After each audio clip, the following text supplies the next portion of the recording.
Hello NEET 2026 aspirants. So how was your bio paper? मेरे पास है बायो पेपर का सेट नंबर 1 और मैं आप सब के लिए खाली उसके एमसीक्यूज सॉल्व करके उनके आंसर्स आपको बोलने वाली हूँ. So this is going to be a short video. Let's see. Question 3. Select the correct option that shows the correct statements. Corpus luteum secretes progesterone. सही है. Only FSH attains a peak level in the middle of the cycle. No this is not right, क्योंकि सिर्फ FSH नहीं, FSH के साथ साथ LH भी peak पे होता है और जब LH पीक पे होता है तब भी ओव्यूलेशन होता है, right. Third statement is LH search induces rupture of Graafian follicle. This is talking of ovulation, so this is also right. Luteal phase of menstrual cycle is also called proliferative phase. नहीं, luteal phase जब चल रहा होता है ऊपर in the ovaries, नीचे क्या होता है यूटरस में तब सेक्रेटरी फेज हो रहा होता है. So option 2 is correct. No, option 1 and 3 is correct. तो इसका करेक्ट आंसर होगा option B. Option 1 and 3 are correct. Option B.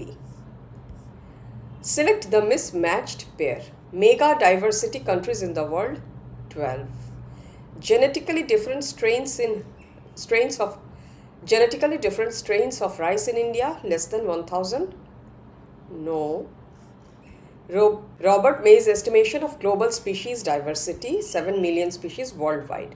ये भी सही है. Zoological parks ex situ conservation. या ये भी सही है.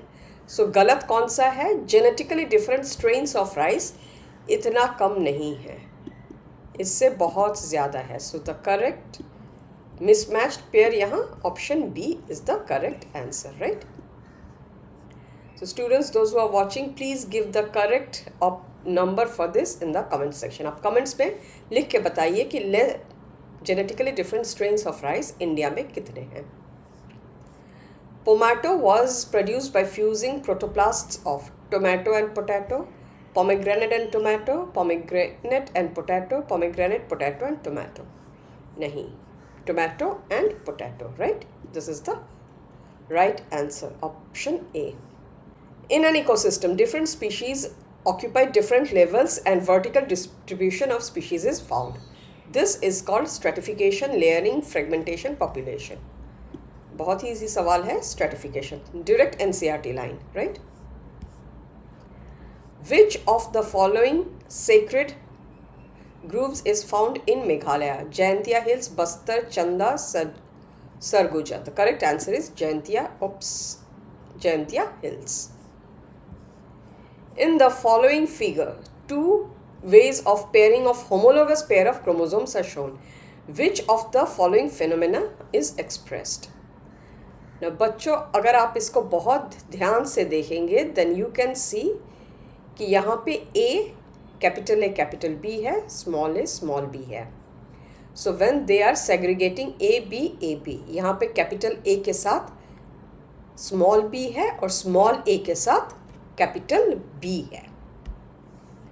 यानी क्या, यहाँ पे ऐसा सब इंडिपेंडेंट ऑफ ईच अदर जा रहे हैं. तो क्या ये लिंकेज ऑफ जीन्स होगा? नहीं. मल्टीपल एलिल्स होगा? नहीं. Incomplete dominance? नहीं. इस डायग्राम से हम बता नहीं सकते. So the correct answer is independent assortment of genes, option B. Match column 1 with column 2 and choose the correct option. Column 1 biolistic gun है for plant cells, chitin is for fungal cells, TI is tumour inducing, calcium is for bacterial cells. So D1 सबसे पहले, हाँ D1 ये वाला option हो गया. बाकी के मैच कर ले.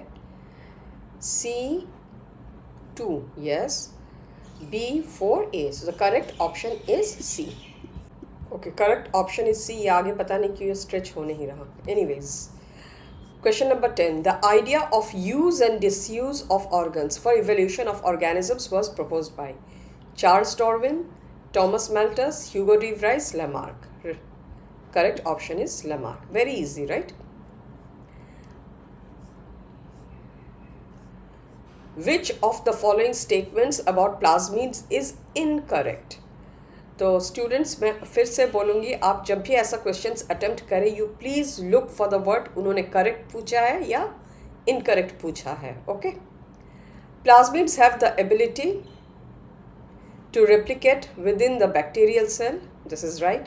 Their replication is controlled by chromosomal DNA. No, they are capable of replicating and that replication is independent. तो ये statement हो गया गलत. आगे के पढ़ ले फिर भी. They are autonomously replicating circular extrachromosomal DNA. This is the definition of plasmid and this is बिल्कुल right. They often carry antibiotic resistance genes. ये भी सही है. तो यहाँ पे हमारा करेक्ट आंसर होगा B. Here you go. Question 12. Which connective tissue connects ovary to the pelvic wall and uterus? Tendons, ligaments, cartilage, bone. ये तीन तो हों, कार्टिलेज और बोन तो होने से रहा. कंफ्यूजन अगर हो सकता है तो टेंडन्स और लाइगामेंट्स में.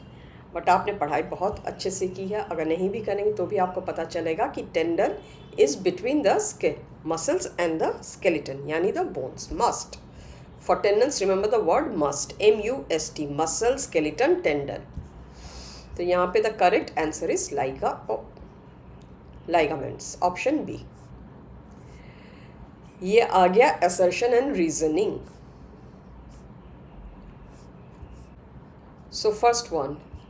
Assertion: the population of melanized moths increased in industrial areas after Industrial Revolution. This assertion is true. In industrial environment, lichen-covered trees were replaced by shoot-covered trees, offering better camouflage to the dark-colored moth. तो इसका option होने वाला है 1, यानी A, where A and R both are correct statements and R is the correct explanation for A. तो इसका हो गया A. Question 14. Question 14. The milk produced by transgenic cow Rosie was nutritionally more balanced product for human babies than natural cow milk. बिल्कुल सही. Reason is it was human protein enriched milk containing human alpha lactoglobulin. ये भी सही. तो इसका भी answer होगा A. So यहाँ. Question 15. Flocks are masses of bacteria associated with fungal filaments in secondary treatment of sewage. This is right. Flocks help in digestion of solid waste by anaerobic. Anaerobic is not the right thing. यहाँ aerobic होना था. यानी assertion is right, R is not right. तो यहाँ पे इसका answer हो जाएगा option C. Reasoning is not right. Assertion. Question number 16. In terrestrial ecosystem, much larger fraction of energy flows through grazing food chain. No. यहाँ पे इन्होंने बदल दिया है. Actually, if you see your book, much larger fraction of energy flows through the DFC, not GFC. Grazing food chain में फिर reason में grazing food chain may be connected to detritus food chain at some levels. तो यहाँ पे R is right, A is false. तो इसका answer हो जाएगा D. तो ये था एक छोटा सा video about the solutions for the MCQs. ये वीडियो आपको कैसा लगा? Please let me know in the comment section. अगर किसी ने मेरे चैनल को अब तक सब्सक्राइब नहीं है, please subscribe the channel now. And for new class 11 students जिन्होंने अभी अभी क्लास 10 के एग्ज़ाम्स दिए हैं, मैं बहुत जल्द क्लास 11 के सारे चैप्टर्स के वीडियोज़ अपलोड करूँगी with in depth explanation for each and every topic. और हर वीडियो के अंत में रहेगा MCQs related to the topics that I'll teach. Please subscribe to my channel.